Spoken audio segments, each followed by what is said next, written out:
Playoff time! Let's go, everybody! Towers of Doom in today's best of 5 starts us off.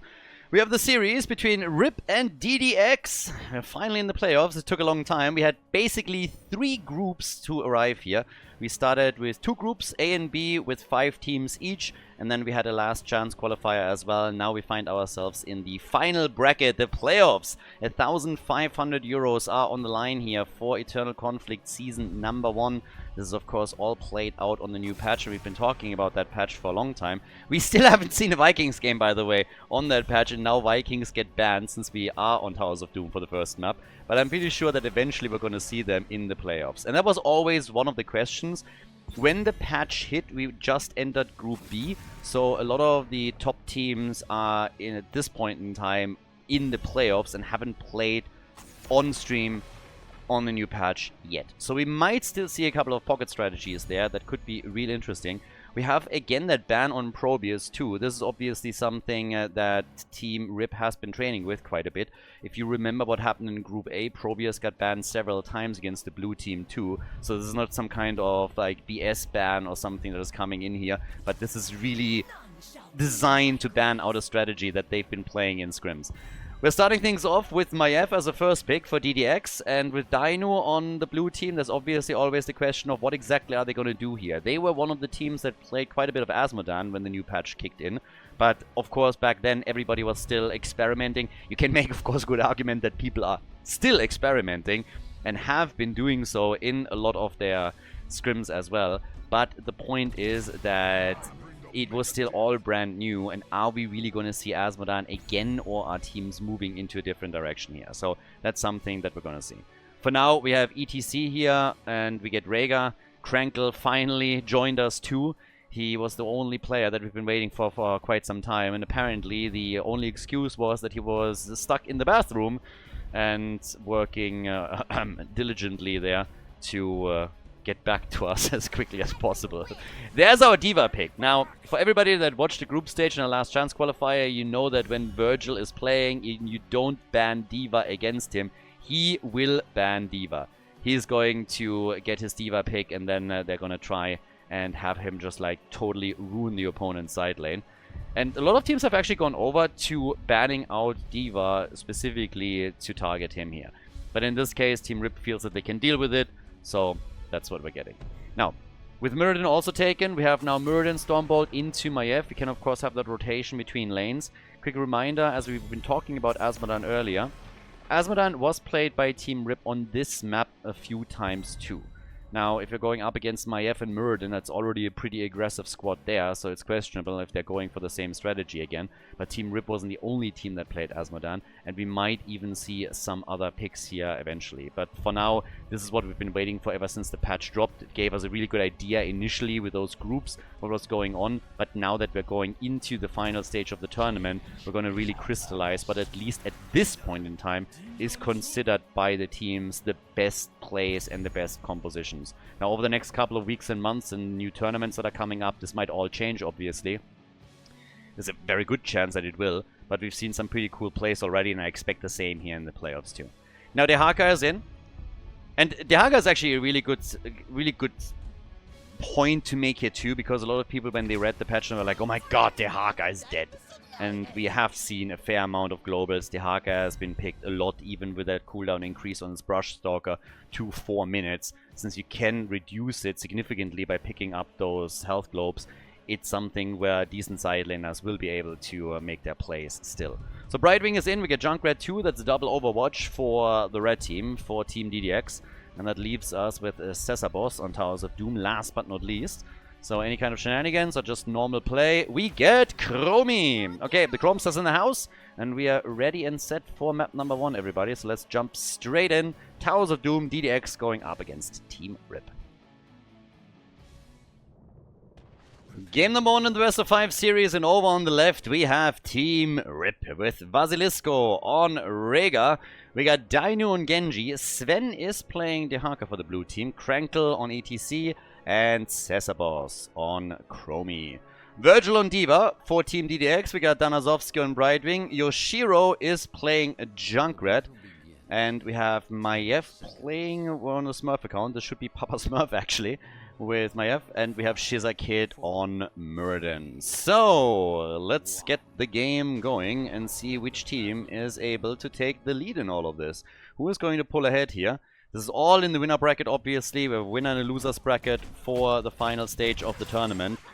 And I would say if you... Actually, it's pretty hard to tell who's the favorite here. On the one hand, we have, of course, Dino as a bit of a mastermind, Krankle as an absolute epic frontliner here for Team Rip, but then DDX also a great team that had pretty impressive results over the last couple of weeks and months. Has caused multiple upsets in plenty of tournaments, so we'll see what they can do today. For now, we have Forega on level 1, Feral Hard. Obviously, in the new patch, the mercenary camps now start at the 30-second mark, not at the 1-minute mark. So it was changed slightly by Blizzard, and that means that the teams are much faster now, ready to get their camps, and it accelerates just the early game a tiny little bit. And talking about it, I actually think that generally the game length has gone down slightly in the new patch. Not by much, and I've honestly not looked really into the data. Just from a feel perspective, it seems that games are a little bit shorter. It's not that they're too short or anything, but the whole process has been accelerated a little bit. The Inspire mechanic that kicks in when heroes attack structures with auto attacks on nearby minions has obviously helped a lot to push lanes a bit harder, but on the other side we now also have, as an offset, more health on structures, 12.5%. So it kind of offsets each other a little bit, but games are a little bit faster than they were before. At least that's what I currently argue. Now, the games have been super entertaining, I have to say. Ever since the patch dropped, the group stage matches were awesome, so I'm really looking forward now to the playoff games that we're getting here. Sven, in the middle currently, will soon move over to the top again to deal with D.Va, I would imagine. As we have ETC with the slide at the bottom of the map. Right wing immediately there. Zoning Stormbolt from Shizakid straight into the middle.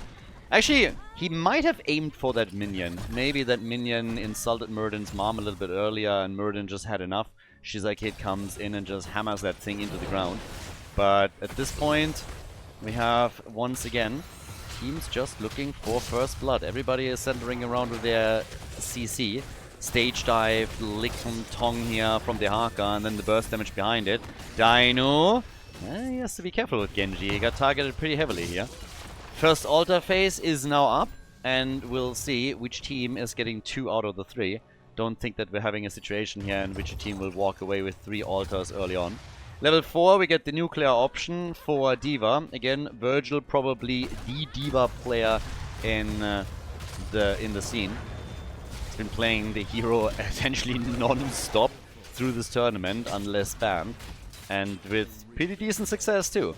Reminds me a bit of the old HTC teams from Australia that had similar ideas when it came to D.Va. Shizakid! Brightwing is coming in, and just a tad too late. That's a kill. The Fruit Fly gets murdered a second later at the top 2. So that's now Murden and Brightwing both gone. And, well, this is bad news for DDX. That means that they're going to lose 2 of those altars. Shots have already been fired. We still have 1 up at the top left. Dino's going to try and channel it. And I guess we're going to have some additional interrupts, but eventually they're going to claim this one. Pumpkins are targeted once again. We have level 7 talents now also on the board for Team Rip. We're getting Purification here for Rega, and we have, with Feeding Frenzy, also a Gambit quest for Dehaka. Now, Skullcracker kicks in for DDX. A little bit more CC that they can add. That also includes the Sticky Wicket right here. So you have that extra silent. They're really trying to get more control in with the lineup they're now playing. Bit behind in experience, 2 kills behind 2. But once that level 10 abilities get ready, then the dynamic in the game will change one way or another. And of course, Chromie is heading that off as usual. Gets her ult and comes in with the temporal loop, trying for Murden. But we have also Maiev in some troubles here. She's able to get out. Krankle a bit too close to the towers, but he's not taking too much damage, so he's still fine. But very slow approach here from the 2 teams. Nobody's going too aggressive just yet. They're just slowly starting to edge out some advantages. And while the red team is aiming to close the experience gap, they have lost a tiny bit of ground in the early stages. But this is obviously the playoffs, and they both know that they are very likely evenly matched here. So nobody wants to risk dropping down into the loser's bracket just too soon. Dehaka up at the top side. Sven is still pushing here. Haven't seen any Samuro shenanigans from him yet in this one. Could be a pick that we get later in the series, though. As Assessor Boss is starting to hammer the damage out at the bottom again. Another fight though, and the damage on Danazovsky is too much for Brightwing to handle. So the Fruit Fly is dead once again. Murden gets sucked back in by the Temporal Loop, and Shizakid is trying to escape here. So far still fine, has the cooldown back. Little jump, but Genji is already on him, and Muradin will fall. Rega came in with the last bite and drops him. That's 4 kills to 0 now. And a solid advantage for Team Rip as they are also grabbing the altar at the bottom of the map. So level 10 abilities are now ready. That gives us the Ancestral. We have on top of that X-Strike and Mosh Pit for ETC. And they pulled ahead by basically a level right now. So for DDX, a bit of a tough start into the series. But now that they have their own level 10, oh no, maybe they can slowly bring this back a bit. But at least the early game solidly in the hands of Team Rip. But here comes the Stormbolt, and the CC stacked a little bit too quickly. Not chained properly. Weren't able to control Genji. Riptire already out. Problem is that Murden gets sucked back in by the Temporal Loop. Another Stormbolt. Diva comes in with a Bunny Hop. And the blue team has to slowly retreat. Dainu needs to X-Strike out. Might still be in trouble. Gets the Ancestral. The bomb. And Dehaka is history. Dehaka eliminated. So that's him gone. And that's the first kill also for Team DDX. And they instantly pounce onto the Pumpkin Camp from Team Rip. So, yeah. Very, very well done. That was a solid one. That was a really nice fight for them. Good kill. Helps them to catch up a little bit. Now catching Rega helps, of course, too. So a quick tether and isolating him. And all of a sudden, Team DDX is back to business. 2 kills is all that they needed. They're still trailing in core points. But that's something that can definitely be dealt with in the later stages. Now, when it comes to raw damage output, Junkrat is sitting at 17,000 and therefore the top damage dealer for the red team. On the blue team side, it is Genji. So, it seems like Team Overwatch is doing pretty okay once more. But of course, we also need to have a look later on Diva and those team fights. Right now, the top lane, not too much damage done here. Virgil is already boosting towards the middle. The fight over the altar has already started. Here comes the Mosh Pit, and Junkrat is down. Krankle dies too, gets dropped by Maiev, but the fight isn't over. Maiev makes it out. Nice heal from Danazovsky. That was actually close. That was really clutch. But Chromie in the back gets attacked right away and is getting crushed here. So with that, we have 5 kills to 4 now. Genji comes in again, is looking for some resets on the Swift Strike. Can't find them. We have a 4 versus 3 on the map and a successful channel for DDX as Danazovsky locks in another 4 shots at the blue team's core. So this is getting them closer and closer right now. Job well done. And this is working pretty nicely for them, because all of a sudden DDX has started to take an experience lead. Not a big one, but they've overtaken the opponent that they were chasing the entire time. So now we got good to go for Diva. On top of that, we have also got to trap 'em all. So it comes in with the cooldown reduction. And then down at the bottom of the map, now the chance, of course, to try and force a few more fights maybe around this. Especially once that Maiev makes an engage happen and gets those tethers going again. Quest isn't completed yet on the side of Chromie. Keep in mind that the Hark on level 7 went for the Gambit and lost already one of the stacks because he died earlier. So Sven needs to be a bit cautious there too if he wants to hold on to those advantages. But it feels that DDX is now way more in the element. Here comes the chain! They try for Genji. Diva is sitting there too. The boss is even chipping in with some extra damage, and that makes it pretty dangerous. Maiev is the one to fall. Muradin trying to get away. X-Strike from Genji as Brightwing gets swatted once more. Junkrat wasn't here, so what's happening instead is that Junkrat is trying to take the camp at the bottom of the map, and well, wouldn't you know, he actually gets it. So they lost 2 heroes, but at least they were able to take the camp. I'm not saying that was a trade that was worth it, but the camp at least sets it off to an extent. So they get some extra pressure at the bottom of the map. The entire wall is now destroyed here. But we have a horizontal double spawn now on altars. And DDX should be able to walk away with one of them. Highly unlikely that the blue team gets both. Stormbolt straight to the face of the Haka once more. And Yoshiro completes the channel. No problem here. Shots fired. And with that, we are slowly heading towards level 16 for Team RIP. So they are once again ahead in experience and will also get themselves a nice little talent advantage here. XP, obviously something that we always have to keep an eye on after the patch. You can't get away with those sloppy rotations anymore.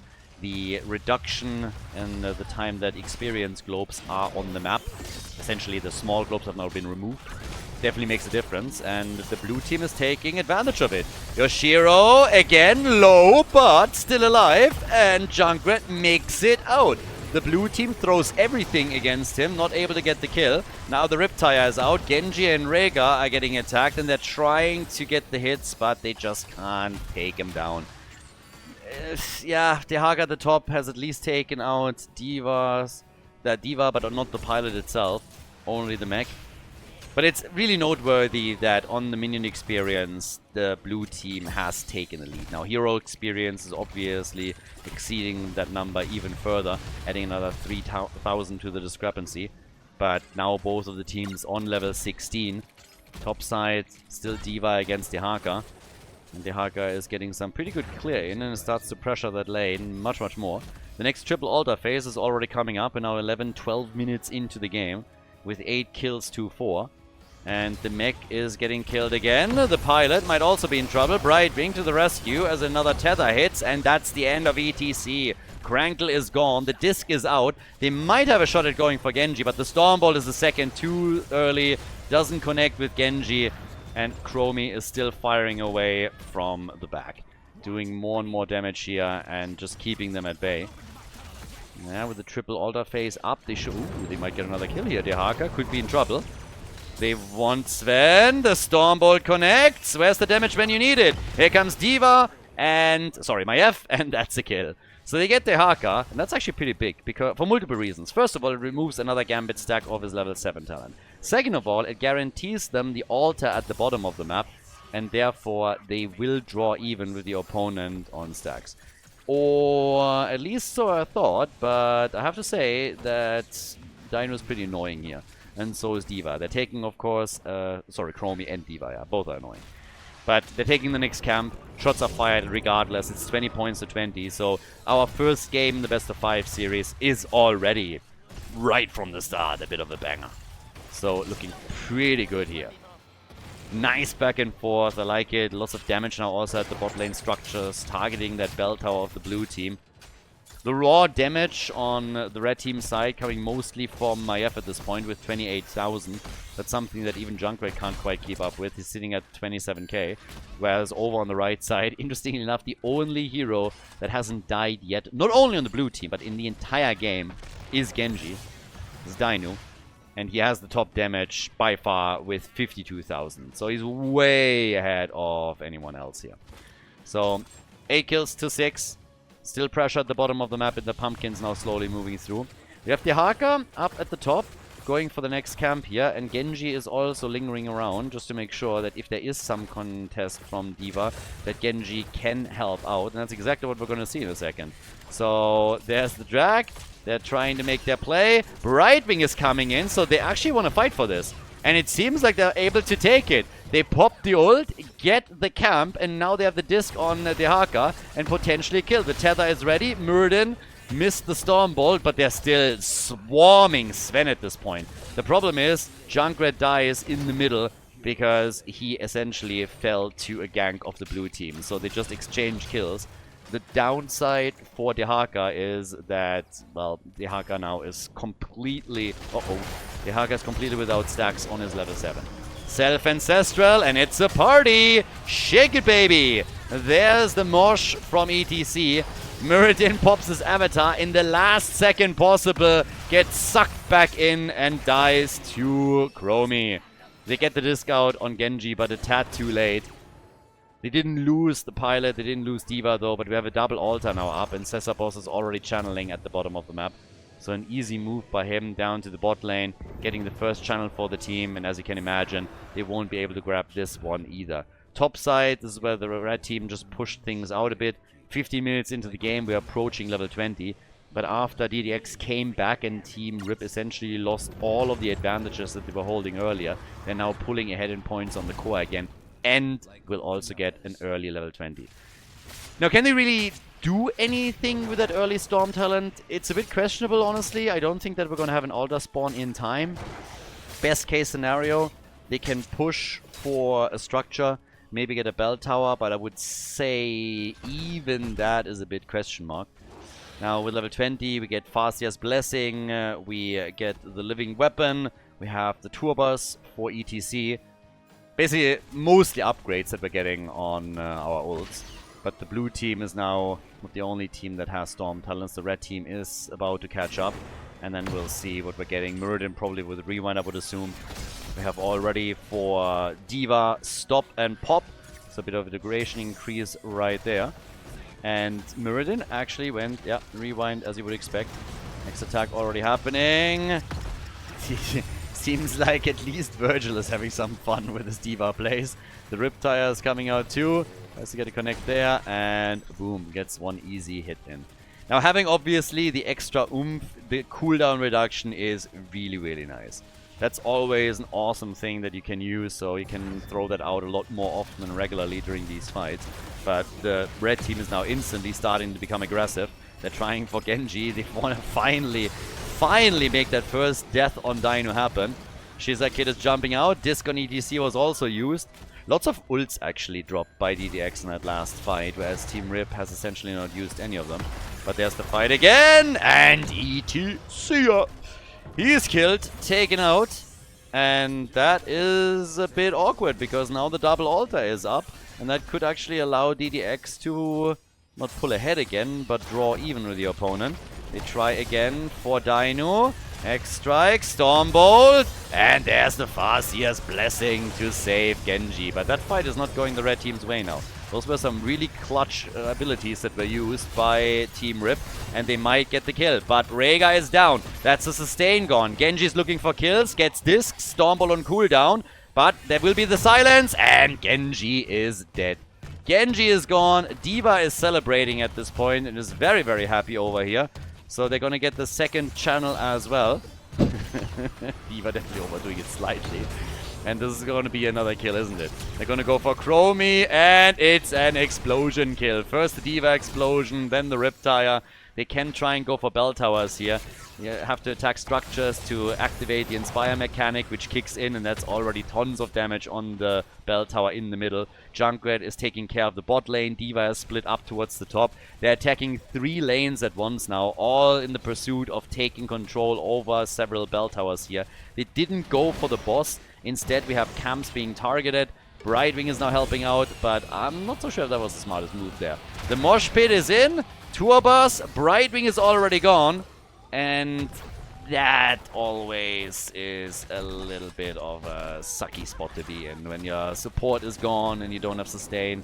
Now they took the bell tower at the bottom of the map, so that's a big deal. We have in the middle half HP on the blue team's bell tower. 13 kills, 2-1 by now.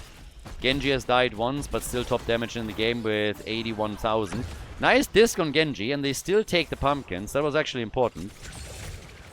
Brightwing is gone for another 30 seconds, by the way. Can then always global in wherever they are. But I think for the blue team, the mission will be to retake the bell tower at the bot lane as quickly as they can. And there's nobody dealing with it anyways. The red team is centered more around the top right now. Could actually make a play also for the boss, which they decided to not do, but they had full vision of the blue team at the bottom of the map, so gave them the opportunity. Instead, they decide that they want to trade bell towers, and they now go for top lane control, which puts them still into a 5 versus 3 bell tower situation. Inspire mechanic in a situation like this is always worth a lot. Again, once that you attack a structure and you have a minion wave around you, that's 3 seconds of Inspire with 35% extra attack speed and movement speed. And obviously those 3 seconds get refreshed when you attack again. So it's always worth it to just get some auto attacks. And abilities don't count when you are pushing for some structures here. So we have 5 bell towers to 3, and the ult at the bottom of the map. Nice coordinated play against Muradin, but it is actually Maiev that falls. Maiev and Muradin both being targeted here a bit. Muradin popping his avatar, and they were going hard on Maiev, able to take her down. Muradin, though, becomes the target again, and falls. Yeah, no matter how well DDX plays, it seems like time and time again, Team Rip is just coming back here. So they're really difficult to take down. They're a little bit like cockroaches. 15 kills to 11. Every time you think they're dead, they're popping up somewhere again. So they take the bell tower at the bottom of the map, guaranteeing them another 4 shots fired with the next altar. There was only 1 up and they already went through it. So DDX is now down to single digits with 9 points. But the battle not over by any means. We might see the Haka retake the bell tower at the top. That's at least the most realistic thing that we're going to get right now. And in the meantime, while that happens, I actually have a delivery coming up, so I'll be back in 1 second. Alright, so I hope you enjoyed that bell tower vision up at the top. Saturday deliveries are a fantastic thing, but sometimes the timing sucks. Junkrat, talk about sucking. Junkrat is down. He is eliminated. Oh, and D.Va dies at the bottom as well. We have 12 points to 5 on the core now. 4 bell towers to 4. And with that ult at the bot lane being highly contested, the mosh pit kicks in from ETC. They go for Brightwing. They go for Maiev. That leaves Muradin. And boy, is DDX in trouble right now. Huge issues for the team. They might actually lose it all here. The bell tower gets attacked, and once they convert that over, it will immediately translate into game if Rhaegar is getting that channel through, and obviously nobody's going to be able to stop him here.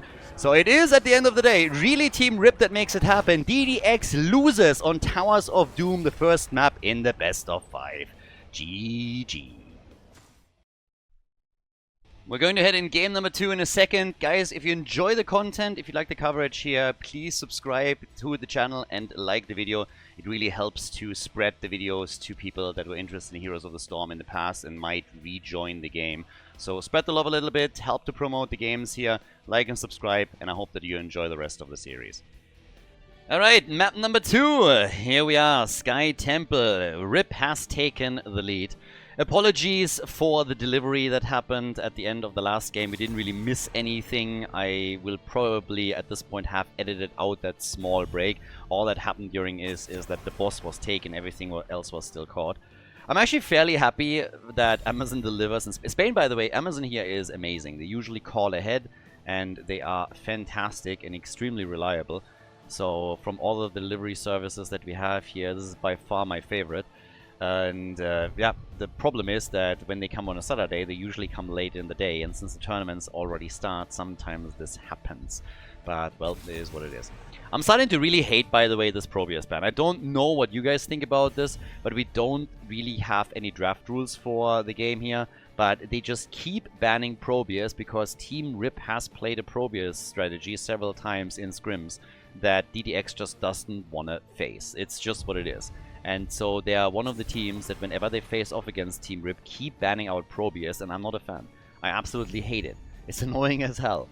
We have the Maiev respect ban, I gotta say, so DDX won't be able to play Maiev again.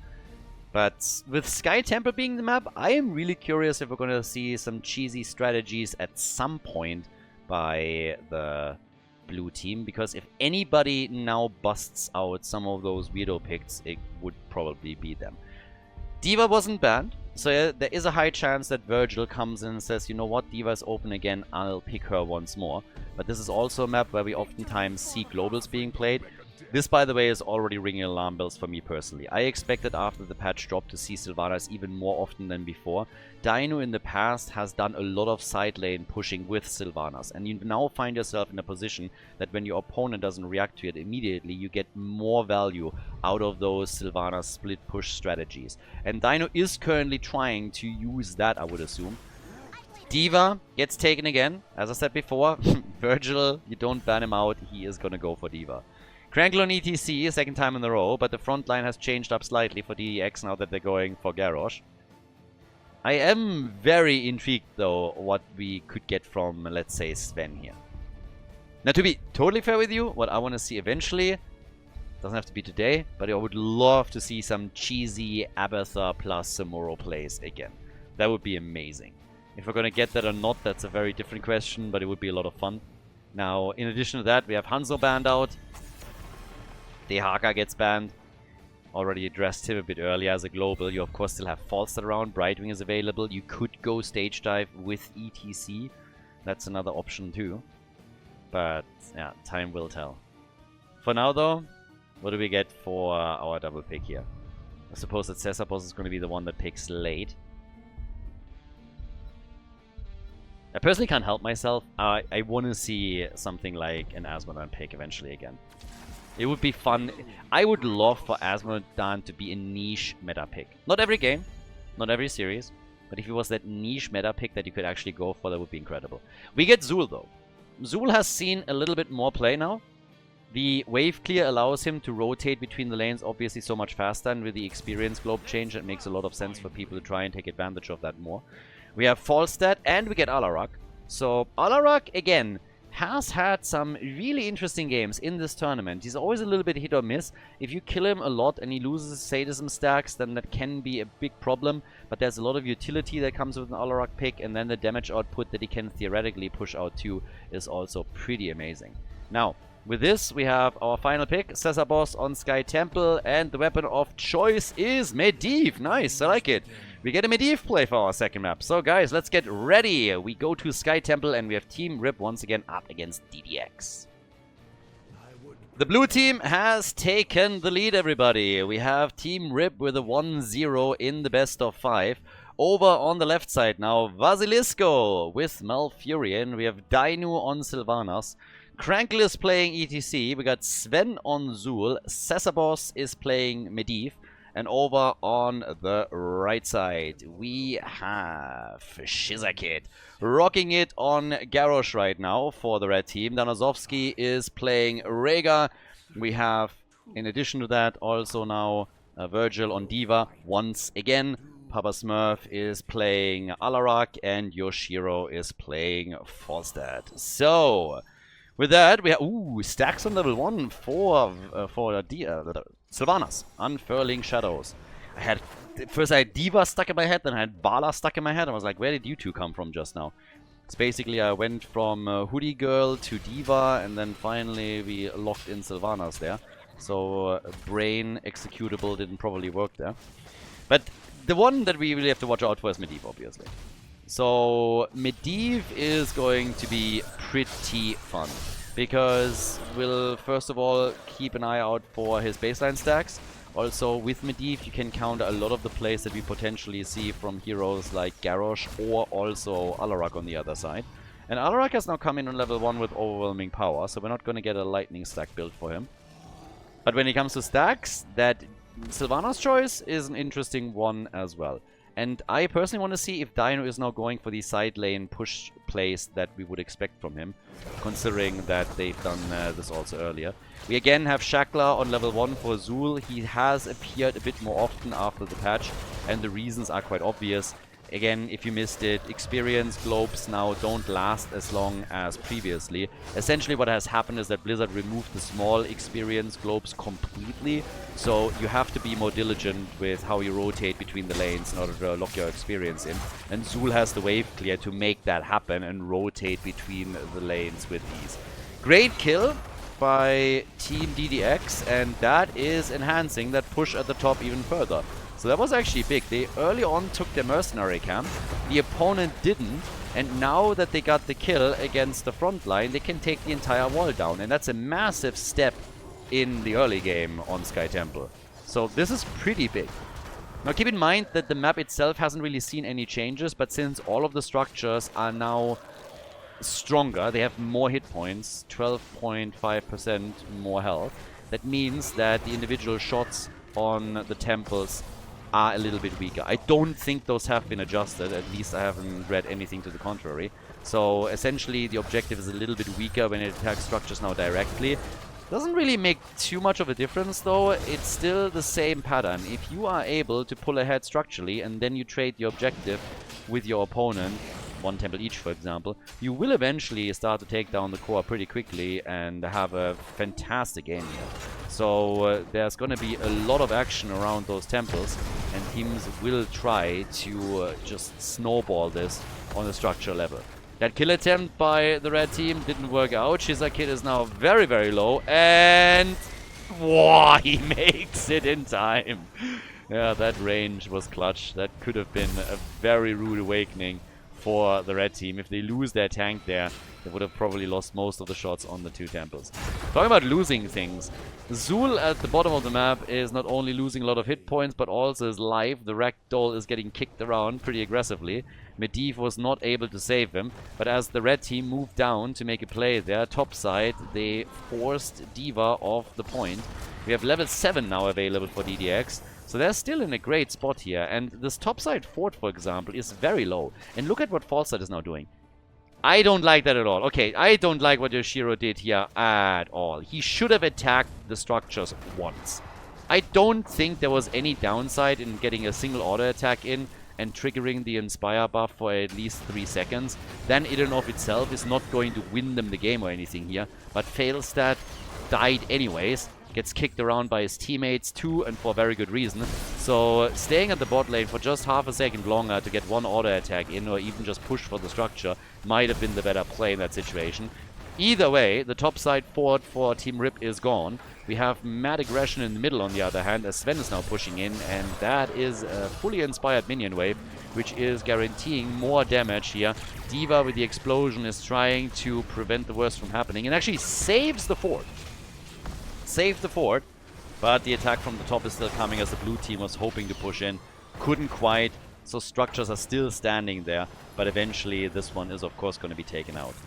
Now, as a bit of a stack update, we have currently 36 for Sylvanas on her level 1, 27 for Medivh, so he's 13 short of completing the quest and safeguarding that progress.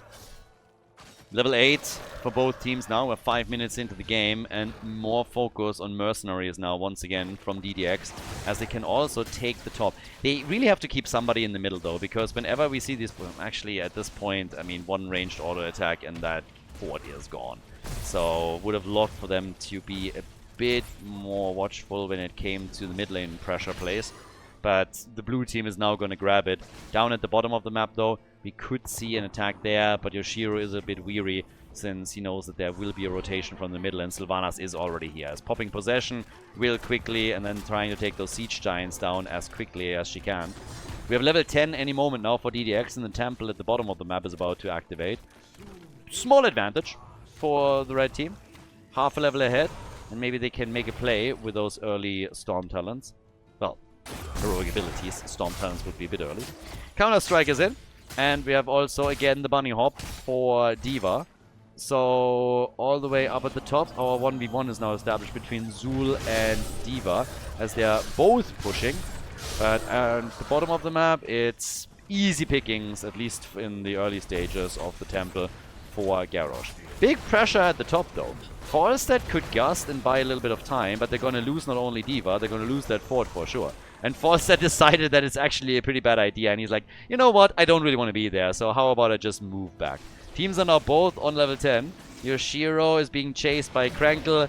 Easy move back out. Topside fort will fall, but they're now a little bit slowed down by the fact that there's no minion wave anymore. The bottom fort has already fallen, and the middle is now going to get attacked as well. So while Team Rip is taking out structures as well, Team DDX is still able to get the better deal out of this. They are ahead in structures by pretty much half a fort at this point. So continuous trades are not going to work well for the blue team. We have also the boss up on the map, so that's another huge focus point that will likely have a big impact on the game itself. But just noteworthy that structurally the blue team is a little bit behind their opponent right now. On the damage side, we have 6,000 for Alarak. You can see that there haven't really been too many massive team fights. We have 20,000 for Sylvanas, is a little bit more like it. The aggression against D.Va at the top is where they got most of their damage in, I'd say. But we've seen a lot of macro plays, of course, from the two teams, as we now have once again Medivh providing vision for the blue team. They have their siege giants at the bottom of the map and are trying to again exploit the new mechanic added with the recent patch to push the structures down quicker. Nice mind control on Rhaegar. A ley line as the follow-up. And here comes ETC with a Morsh that gets interrupted. The gust from Falstad pushes them deep. The explosion, the flip from Garrosh. The red team in trouble regardless, though, as they lose Rhaegar. And they're about to lose Garrosh too. Garrosh, the portal, and he's dead. The quest completed for Medivh as he takes down Garrosh. Nicely done.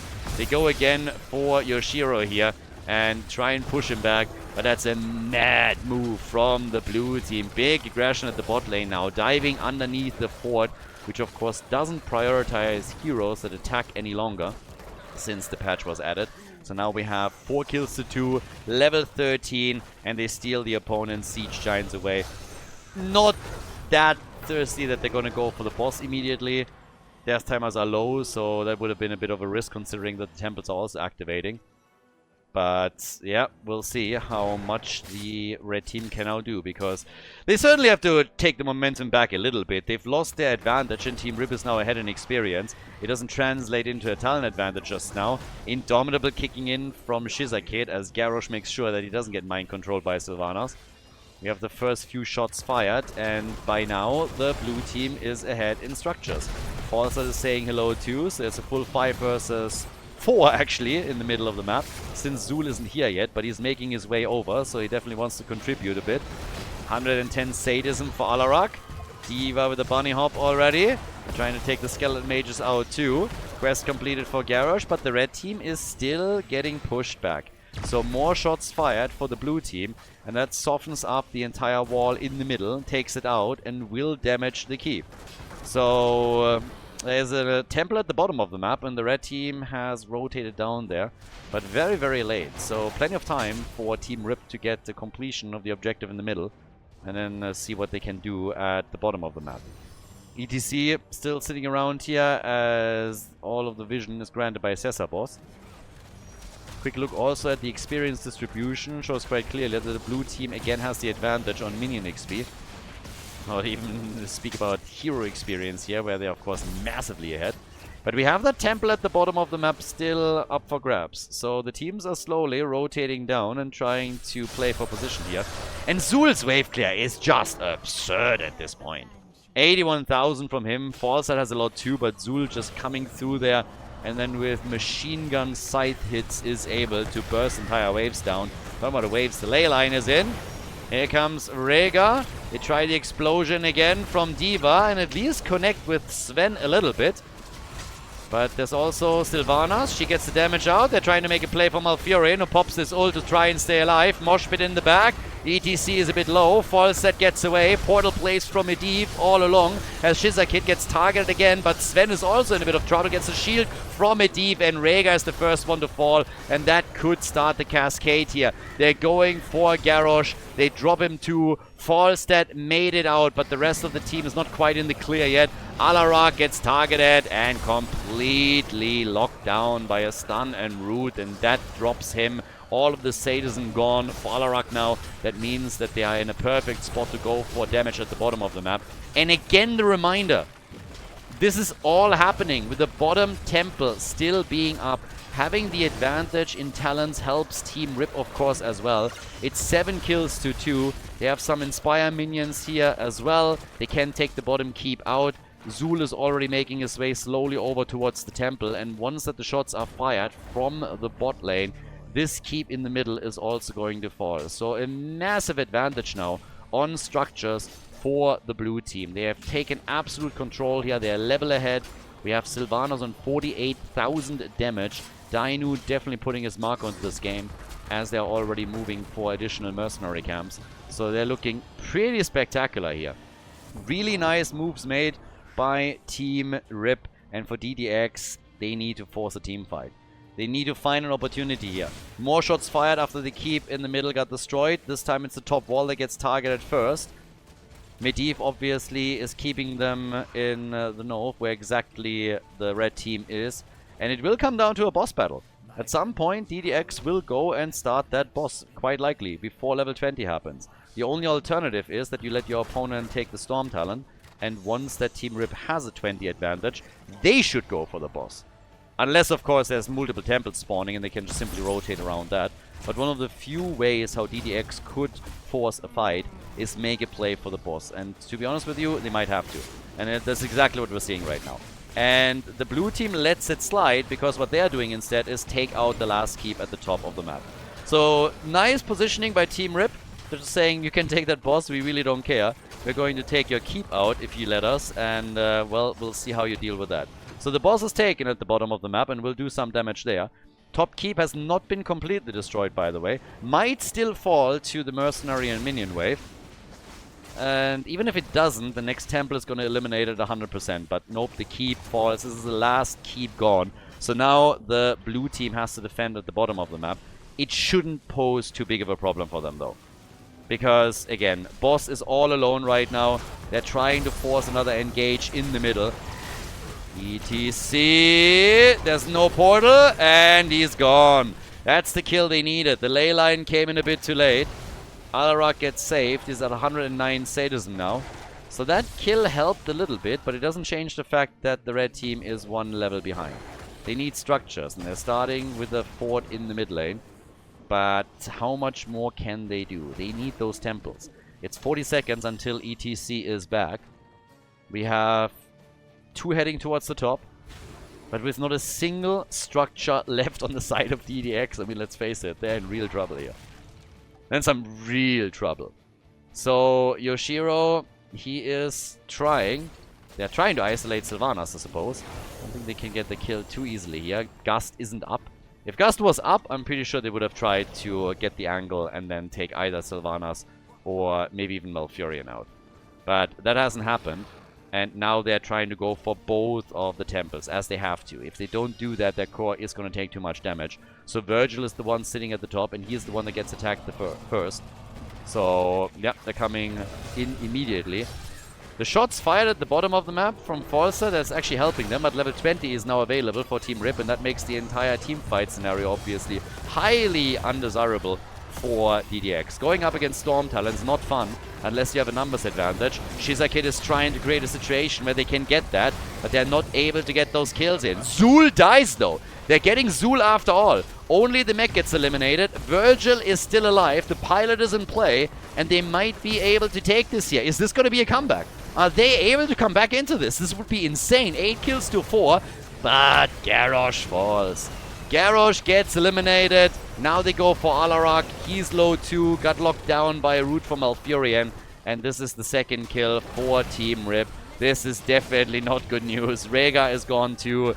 The mech gets mind controlled. The pilot is about to say bye-bye. That's it. And we say bye-bye. Diva is gone too. And now, of course, the core will be next on the agenda. Nicely done by Team Rip. The blue team with a 2-0 lead in the best of 5 series now. Absolutely unstoppable here. Full 5-man team wipe. As Falstad dies too, and the blue team takes a big lead in this first series of the playoffs. Well played. Really nicely done here on Sky Temple as we're getting ready for game number 3. But DDX obviously still has the chance to initiate a full reverse sweep. Nicely done. Coming up next, we have game number 3 for you guys. Before we go, a big shout out to everybody that is supporting the channel on patreon.com/Khaldor. Really appreciate the support, guys. Thank you very, very much. If you want to support the channel, if you want to support our efforts to keep the Heroes of the Storm esports scene live with all of the events and tournaments that we're hosting, then please consider to check out patreon.com/Khaldor and support the channel there. It's the best way to support all of the things that we're currently doing for the scene and plan to do in the future. With that being said, enjoy the next game of the series. Inferno Shrines, map number 3. So, this is match point. The blue team has had some pretty cool plays.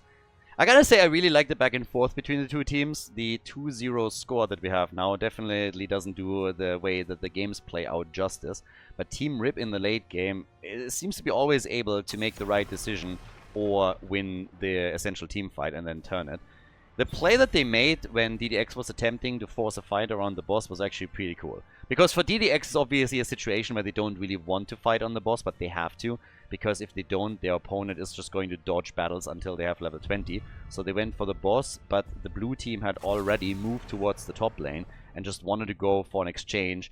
let the opponent get the boss, they get the top side keep, and then they can still defend properly, and that's exactly what they did. So well done by Team Rip, and that was a pretty cool move that allowed them to still play for level 20 and then make a move for the core directly. Now, as we're heading into Infernal Shrines, some of the ban patterns are still the same here. DDX still hates fun. They ban out Probius. Maiev gets also banned again, so even after game number 2, they still don't respect D.Va enough to ban her. So in this case, we're now having our final ban in the first phase coming through, and well, let's see what we're gonna get. What they're gonna get rid of. And with this being Infernal Shrines, I'm also a bit curious on what exactly Team Rip is going to play here. Now, Probius is already out, but we have seen several approaches to Infernal Shrines from teams in the recent past, ever since the patch was dropped into the game. One thing that is still noteworthy is that Punishers can now not be baited over gates anymore. So they will always stay in front of the gate. Previously, you always wanted to bait them over with an ability so that your forward or your keep could start dishing out damage too, but nowadays after the patch that's not possible any longer, so you don't have to try that any longer. Jojo as our first pick. So we get Johanna, and there's D.Va and Rhaegar. I actually think that the only reason why they play D.Va this early is because they still think that Team Rip will ban D.Va out on the 3rd position if they get a chance. And that's honestly a pretty fair assumption. Because we have seen teams that will ban D.Va out in the 1-2 ban rotation. So if you don't pick D.Va early, they're going to target Virgil for sure. So in this case, we have Rhaegar once again. This is now the 3rd time in a row that Rhaegar got played. First game it was Team Rip, and then we had 2 picks for DDX. And there's our Asmodan pick. So they go for Asmodan. For Infernal Shrines, everybody is obviously stacking up on the objective a lot. So they want to have the control on all of these side lanes, and we'll see how much Cesarbos can do. This is the OG Asmodan combo, by the way. Johanna plus Asmodan. I've been talking a lot about how you should help Asmodan in the early stages until he has level 7 and can then laser minions to get stacks. And we've seen some absolutely prime examples in the last chance group, or sorry, in Group B in particular, where Asmodan was played that way and how quickly he had a massive impact on the game. But we will likely see that rotation between Johanna and Asmodan to make exactly that happen. So always some AoE damage and then Asmodan coming in. But again, if you play Asmodan in your own games, being it amateur or in your solo queue, make sure that you check that out, because this is how you really have to do it. Now, Diablo gets taken. Lots of wall stuns available during the objective. And then on top of that, we have Hanzo, which leads us to our final 2 picks for Team Rip. And yeah, Sven and Dino. So for the side lane, what is Sven going to take? I mean, they could get... Probably it's going to be something a little bit more standard. Leo, very solid pick. One of the most popular ones for Infernal Shrines. Every single time I see Sven here, I'm obviously kind of leaning a little bit towards, hey, get that Zamora out again just because it's fun to watch. Would never want to play against it in a tournament, but hey. But Leo is definitely a good choice. A lot more AoE, and I mean, they will stack Asmodan super quickly in the early stages, and we'll see how quickly Cesarbos then impacts the game with the wave clear and also the damage against heroes. And of course, how DDX is planning to deal with it, because they need to win 3 in a row now. They get Gul'dan, and that teases us up for game number 3. Match point number 1 for Team Rip, ladies and gentlemen. We're heading to Infernal Shrines. Okay, match point. Team Rip with a 2-0 advantage as we're heading into Infernal Shrines. We have Crankle on Johanna, Sven on Leoric, Vasilisco is playing Brightwing, we got Cesarbos on Asmodan, and Dainu on Junkrat for the blue team. DDX, maybe with the start of a comeback here on our 3rd map, with Shiza Kid on Diablo. We got Yoshiro on Hanzo, Papa Smurf is playing Gul'dan, we got Virgil on D.Va, and Danazovsky on Rhaegar, going into a shield build for now. And again, all eyes on Asmodan. So the way that you do this is you get some AoE in, you get an orb in, and then they're burning the minion wave down. And the job for the red team is to try and intercept this, interrupt it as much as they possibly can. So they're going to try and slow that process down as much as possible. And that minion wave is already eliminated. So here comes the coordination, and they are a little bit late. So that was actually not really that great. 6 stacks only as they go for that wave. That was a bit of a fail if you ask me. The can still try and pull it off down here at the bottom. And even there, that's not great. Only 8 stacks. So a little bit disappointing what we're seeing from Team Rip right now. They should be way higher than 8. They should be above 20 currently. It's not the biggest deal with the first 2 waves, but their whole process needs to be... Uh-oh, Cranker? Wow, Johanna even dying. Not only slacking on the stacks for Azmodan, but Johanna gets killed. I was just about to say, they need to streamline their process a little bit. Now, they get some extra damage in, but this is still fairly slow what we're seeing. Once that level 7 hits, this is obviously going to be slightly accelerated. Because of the level 7 talent that Azmodan is going to lock in, then he can basically burn that wave down by himself. But still a little bit unfortunate.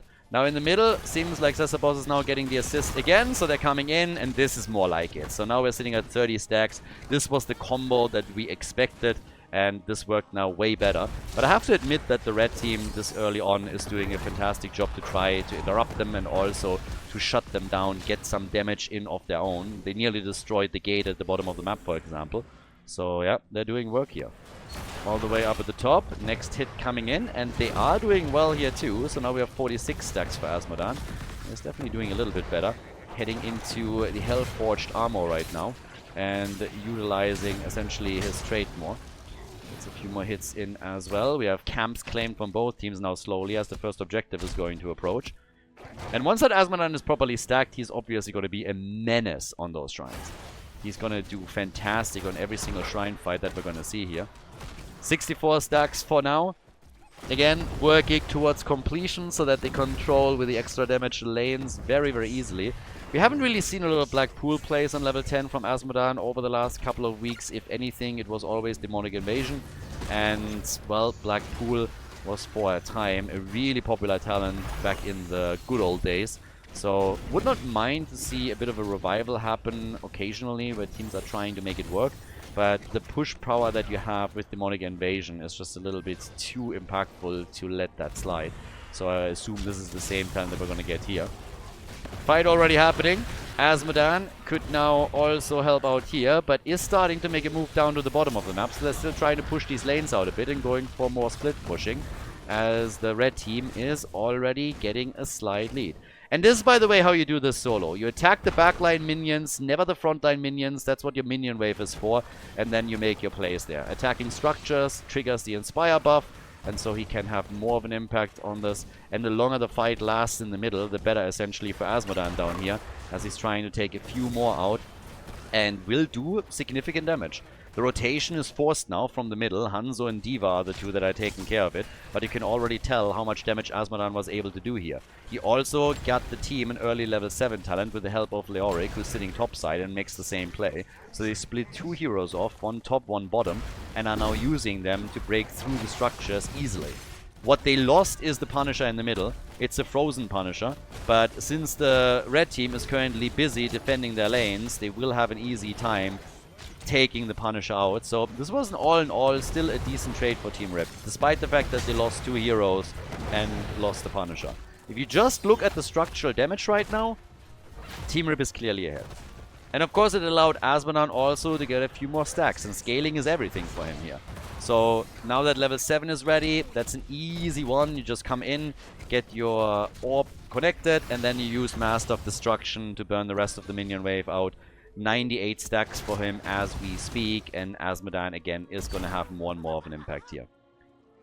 Gul'dan going for a little bit of a hybrid. We're having the Pursuit of Flame, going straight into Consume Soul, and then adding Hunger for Power into the mix.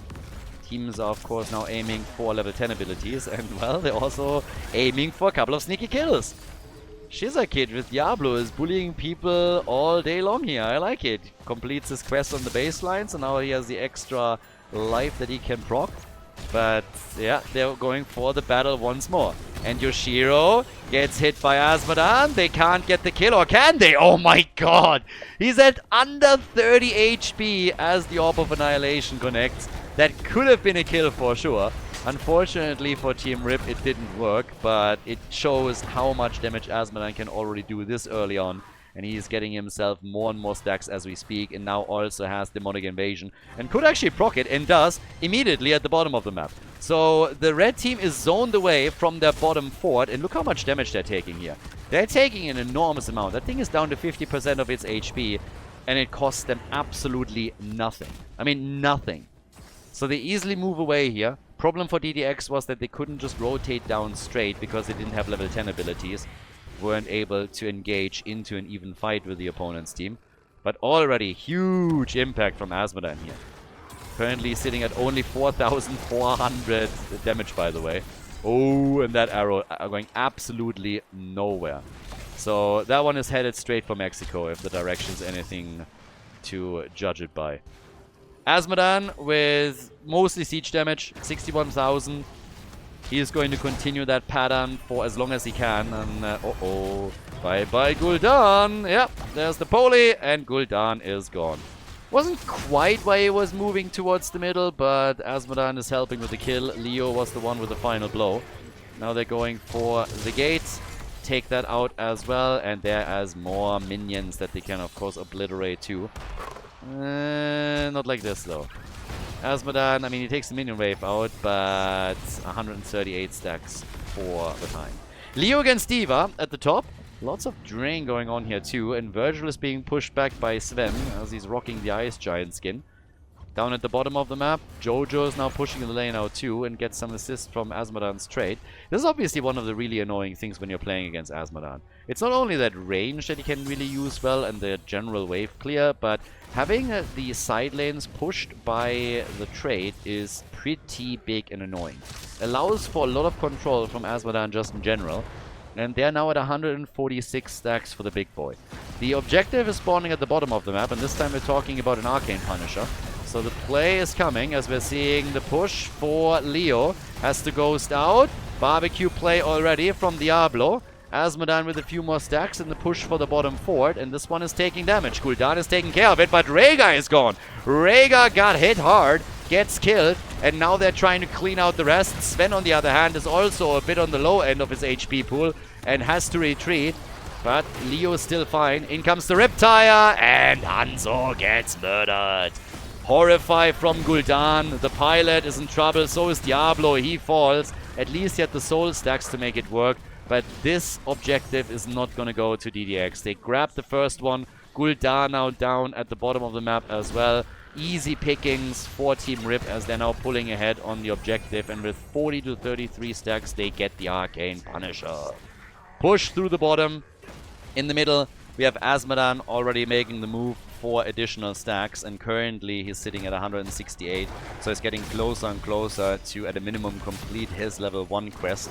With level 13, we got now the Brutish Vanguard. So even more push to that. Oh, Diablo. Diablo is gone. Alright. That's bad news. I mean, we're talking 1.5 levels of an advantage now for Team Rip. And with 7 kills to 2, you know exactly where most of that experience is coming from. But if you look over to the minion experience, this is what I talked about earlier. Now that the duration of the experience globes in general is decreased, we have a massive advantage with the wave clear that Team Rip has been drafting. So their macro play is just simply better. Jojo goes down at the bottom of the map. Gul'dan does too over here. They're getting some damage in, but the fight down at the bot lane continues with Dino now also being eliminated. So it's a 1-for-3 trade at the end of the day. But lots of damage done in the middle, because while the battle at the bot lane was raving on, mid lane was essentially exposed and only D.Va was trying to defend, which means that the fort over here is basically gone. So that's the second fort of the game that gets eliminated. Big structural advantage now for Team Rip, but the minion experience, that's really a big deal. And it shows very clearly that the blue team is doing a much better job in controlling their side lanes. Now, Cesar Boss, he's closing in on completing his level 1 quest, which we, of course, have nearly done. And, yeah, with that, you now have even more pressure through the Demon Warriors, which is pretty massive. Range increase is never a bad thing either, so Greed is already done. Still working on that baseline, of course. And with level 16, we got now Hell Rift. So Azmodan is more and more impactful on those side lanes. As you can see here, has an easy time now taking those waves out. It doesn't properly stack everything just yet, but it's not going to take you much longer to get to that point too. I mean, again, when we're looking at the baseline here, you're obviously getting an enormous amount of damage through there too. And he can just easily stay at a distance and get one connected after another and put more pressure onto DDX as they are trying to control the lanes, but just can't really. So we'll play up at the top. Can, of course, with minion support or summoning support, easily dive underneath those structures now and try and take heroes out. Azmodan still rotating between the middle and the bot lane. Stacking his level 1 with ease and having more and more freedom here. So, huge problem for DDX that they somehow have to deal with. There comes the laser. Azmodan sits at 230, and the more he gets, the more of an impact he's going to have. The scaling process is going to continue until he hits the 400 on his baseline. And for the red team, this is just spelling out trouble. They got those 3 kills at the bottom of the map, which was nice. They're going to win more team fights if they really want to have a shot here. They are on 16, though. They're still a level behind, but it's 16 versus 16. Gul'dan is at the bottom of the map now. We have the laser show in. Big hit! Cool condemn from Jojo, and then the hit from Azmodan. The problem is that it wasn't enough damage, and the front line of Team Rip has now been eliminated. Both Joanna and Leoric are gone. So that one was a big one. And it's all happening around the shrine activating at the top lane again. So there's a shot for DDX to get themselves an objective here. They need to win 3 in a row if they want to advance in the winner bracket. And they're doing the best they can in order to get there. Azmodan now with more and more hero damage as well as he starts to laser the opposition and get those hits connected.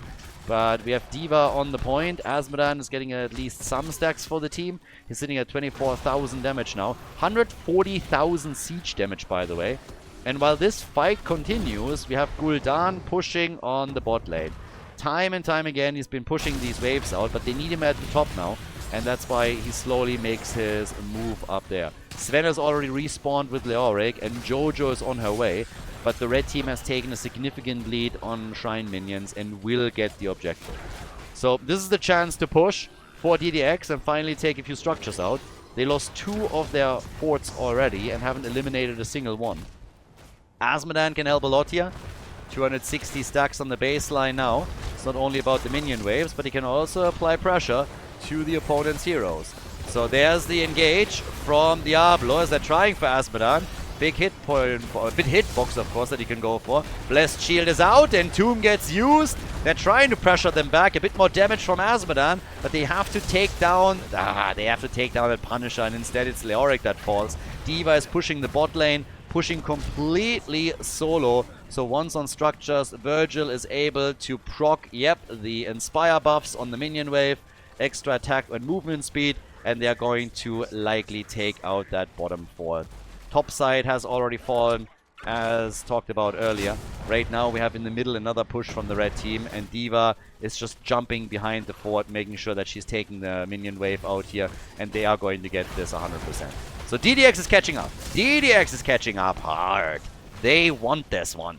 They don't want to go down 0-3 and drop into the loser's bracket. They do the best they can to come back into this game and then force map number 4. Minion experience nearly equalized. Hero experience, that's where DDX pulled ahead. The blue team will still get an earlier level 20, but not by much. Previously, we had, I think, the maximum lead of 1.5 levels for Team Rip. And now this has nearly completely evaporated. We're getting Leoric with a Burning Despair on level 20. Azmodan comes in with Sin's Grasp now. And is at 300 stacks on his orb. So the baseline is looking good for him. Lots of wave clear, of course, from them right now. So we'll see. We got Stop and Pop, and we also got the Elemental Conduit for Rhaegar. So not upgrading into the extra healing here. That would have been a nice burst for them, of course, too. But more worried about the AoE damage on the other side. So making the adjustment in the build. But this is where the party really starts now. Both teams on level 20. 8 kills on both sides. We're 15 minutes into the game. The hit only connecting with the top side fort, so no damage against heroes. But Azmodan again, our man is getting there. He has the range and he's getting the big hits in.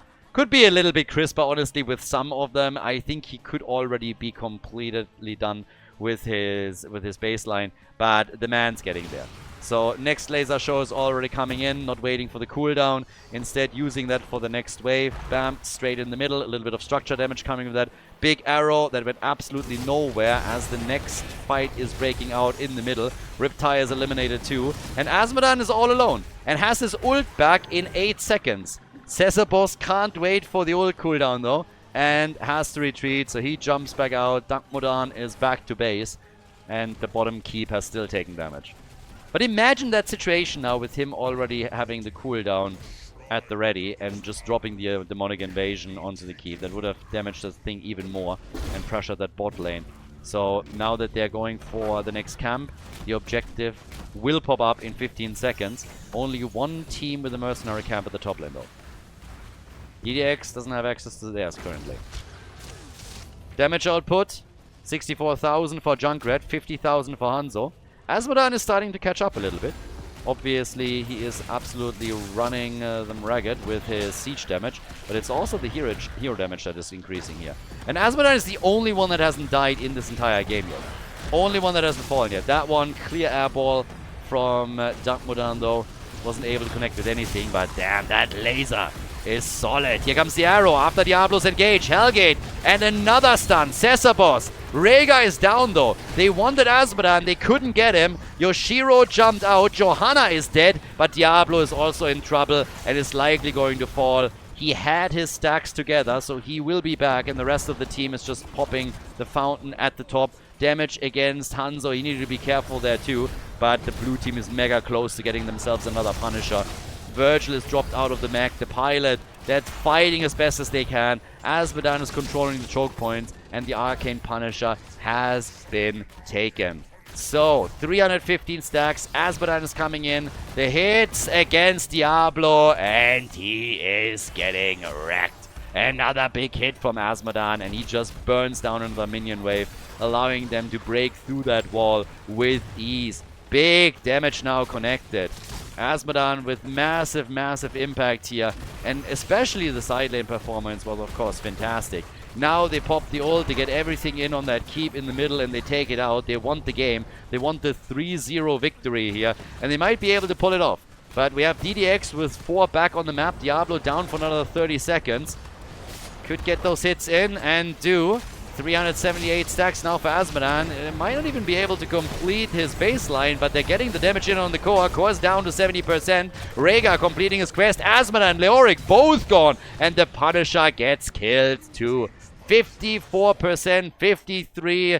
Yep, that Arcane Sentry has done even more damage. So the core is down to 50%. But for now at least, Team DDX was able to stop the game from ending right then and there. Hanzo gets trapped and killed. Rhaegar is trying to get away from Johanna. No dice. He's gone too. Rhaegar gone, Hanzo gone, and now it's a 3 versus 3 on the map. Nice little trap by Team Rip. That was a good trap from them. 100,000 damage now for Junkrat. He's the first one to join the 6-digit club. D.Va is up at the top, doing her thing there. And Azmodan will be back in 15 seconds. The keep at the bot lane has taken damage. Topside keep could be in trouble too if pushed more. And the core itself, of course, down to 52% now. DDX is getting desperate here. They need to somehow survive, and it's not gonna be easy. They definitely had big plans for the series, but they might be the first team to drop down into the losers bracket. Defense down at the bottom of the map. Azmodan is already back, not coming towards the top lane to take this out, just using the trade to push the lane out, which they definitely can. And now moving through the middle. If they get catapult pressure here, that would already be worth it. Now with another minion wave, just getting in range, could also, of course, work on this one first. And yep, they get the camp, but an easy hit here with the Orb of Annihilation if you wanted to. Junkrat, 20 minutes in. Completion there on the level 4, and Cesarboss, he's gonna eventually get his 400 stacks, isn't he? Gets another quick burn here on the catapult, and now all that he has to do is burn that wave out, get some hits connected, and does 384, closer and closer to quest completion. And Leo's already at the bot lane. So this is the problem. There's so much wave clear currently for Team Rip that for DDX it's such a huge deal to try and meet them where they push. And it makes this a difficult game for them. So Boss is right where he needs to be now. Lasers the wall, gets some extra damage in. They got the vision now too. Another quick connect and the wall basically already destroyed. Opening up another path at the top lane is going to make the game easier for them. And for DDX, it's all about forcing another team fight. This is like the big play. You need to force the team fight. You need to find an opportunity where you can force your opponent into a proper 5 versus 5 battle. And then that's the one moment where you can maybe turn the game. The shrine at the bottom of the map is going to give them an opportunity. Leo is at the top lane though. He might push. He might just decide that they are going to waste their time in the bot lane a bit and allow Leo to pressure for the keep. Bit unlikely considering that they were 21 minutes in. Objective scale still pretty hard into the late game, so you want this one. But Leo is already a bit low. Explosion from D.Va's mech. The red team has taken the lead on the shrine minions. Asmodan has completed his quest. So now the full damage, the full gambit here, as they're getting that out. And Asmodan is actually moving into the middle a bit. Could put another wave down. Tries to control the choke point again. Good hits coming in. Diablo with the Hellgate play. Trying to go for Asmodan. Big barbecue move. Boss needs a heal. And Right Wing delivers. Diablo is gone. Rhaegar was too late. And now another hit from Asmodan as Danazovsky is trying to escape. He gets slowed down. And Rhaegar is met by a mace to the face from Leoric. And gets killed shortly after by Janna. That's a Mortar Punisher for the blue team, and this is likely where the series concludes. Too much damage done. Junkrat with 125,000 damage. Dino absolutely obliterating anyone else in the damage department. Asmodan at 260,000 siege damage has basically caught up with Leoric when it comes to hero damage. But of course, now the objective is to simply burn through the bottom keep and make a move right there for the core.